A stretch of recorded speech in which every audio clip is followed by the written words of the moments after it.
High guys, welcome to Misha's world. চলো তোমাদের সাথে তাড়াতাড়ি শেয়ার করে নিই আজকের দুপুরের ভুড়ি ভোজে পাতে পরপর কী কী পদ আসে। প্রথমেই চলে এলো গরম গরম ভাত, তারপরেই রয়েছে এক টুকরো লেবু, আর তারপরেই কিন্তু রয়েছে মুসুরের ডাল, যেটি চাল কুমড়ো দিয়ে করা হয়েছে। অসাধারণ একটি রেসিপি, বাড়িতে ট্রাই করে দেখো, কথা দিচ্ছি অবশ্যই তোমাদের ভালো লাগবে। ডালের মুখে রয়েছে কাঁঠালের বীজ ভাজা।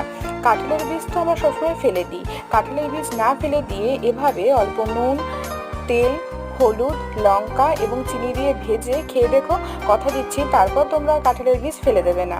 তার সাথে রয়েছে কিন্তু আমাদের চাল কুমড়ো ভাজা, এবং আজকে সাধারণ ডিমের ঝোল না করে সেটিকে অমলেট তৈরি করে তারপর আমরা আলু দিয়ে সেটিকে ঝোল তৈরি করেছি বেশ মাখা মাখা করে।